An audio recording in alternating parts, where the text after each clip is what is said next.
In this episode of Dentside Depot, we are going to look at the 10 best standard features that you could find on any 73 through 79 Ford truck, regardless of whether it was a regular cab, a super cab, a crew cab. We are going to look at what really was the working man's truck in the 70s, and that was a standard F-100. So let's take a look at these 10 best standard features. Ford sold over 1 million trucks in 1979. Some were very expensive, but most were actually pretty cheap, and this right here was actually the working man's truck, a base model F-100 or F-150 that did the majority of the work back in this time period. This particular truck right here is a complete bottom of the barrel, no option, no frills truck. It actually only has 2 options, and that is the Explorer appearance package and power steering. It has absolutely nothing else on it.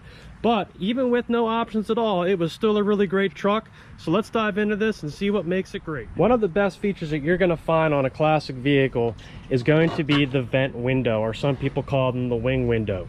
You just have this little knob right here that opens up the window, and you know, if you've been working a long hard day and you open this up on the turnpike or the highway and start driving, you are going to get a blast of cold air in you like you've never felt before. You will not get this on a modern day truck, and this was standard on every single 73 through 79 Ford. One of the best things about trucks back in the good old days was the standard manual transmission. Every single one of these trucks came standard with a manual transmission. If you had an automatic, that was actually an option. There were different transmissions for 2-wheel drive and 4-wheel drive trucks, but they were super heavy duty and they never broke. And this was definitely one of the best parts of having a classic truck. You cannot get a manual transmission in a full-size truck today. When equipped with 4-wheel drive, every single truck from 73 through 79 had manual hubs. Why manual hubs are so great is because they essentially would never ever break. You would never have an issue where a motor or anything else that would shift it into 4-wheel drive could go bad. This was a great standard feature that you can even find today on some modern day Super Duties and trucks up into the 2000s or so, but this was a great part of 73 through 79 Fords. One of my personal favorite standard features is the floor dimmer switch to turn the high beams and the low beams on and off. Some people will say that it's inconvenient to have it on the floor.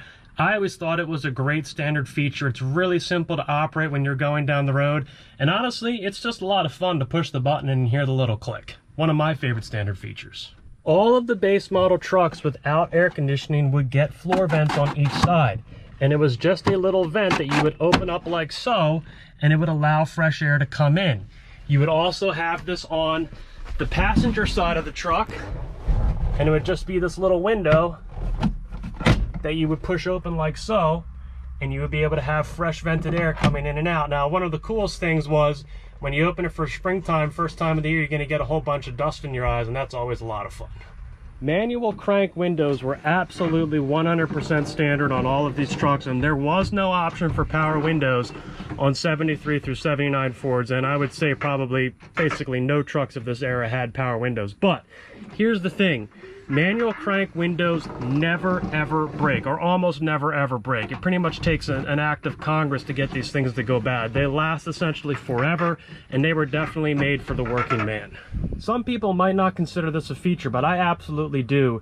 These seats were dual articulating on 73 through 79 Fords. You had an adjustment knob here that would allow the seat to go backwards and forwards, and then in the back there would be a hook right here that you would push up, and that would allow the seat to go forward. Now, I have not touched this truck. It's been sitting since '92, and you can see why it was so convenient, is you could just throw all your junk back here, and it was perfect for storing stuff, and it was easy access.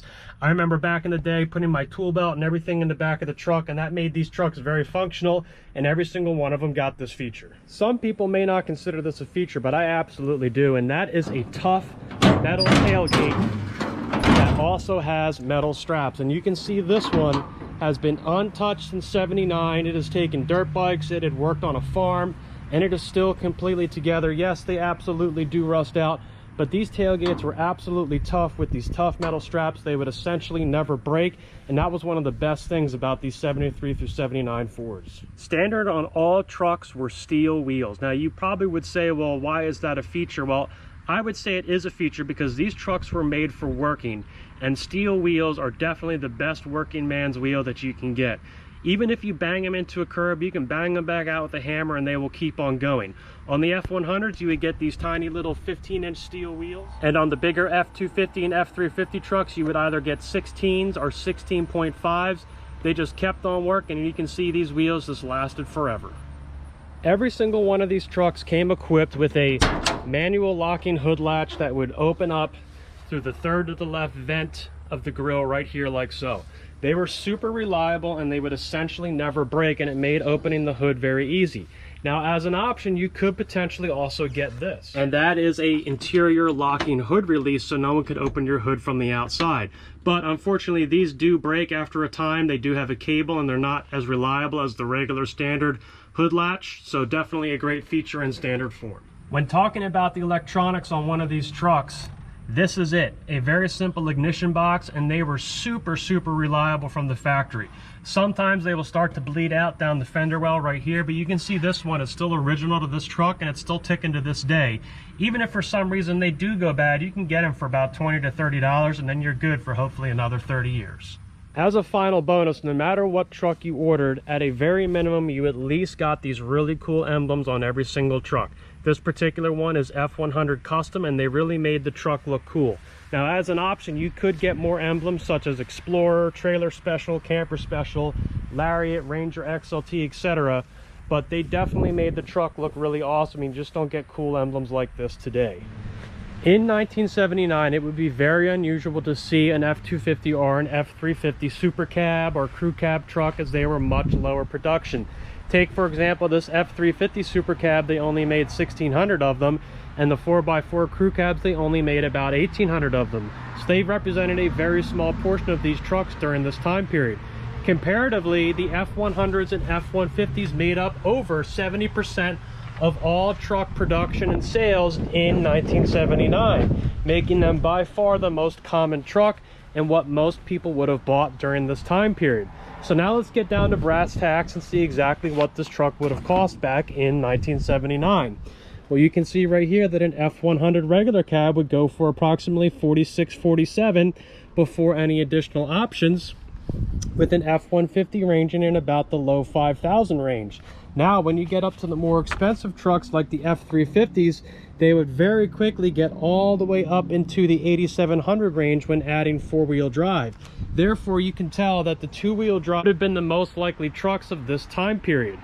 At the end of the day, the working man's truck in 1979 was pretty darn well equipped, and it got the job done. If you wanted more, you could definitely order more with your 73 through 79 Ford, but I would say even the base model truck was definitely a great option, and that's why these trucks go down in history as one of the best ever built. I hope you enjoyed this episode of Dentside Depot. Remember to like and subscribe. Comment down below with your favorite feature found on these trucks, and we'll see you in the next episode.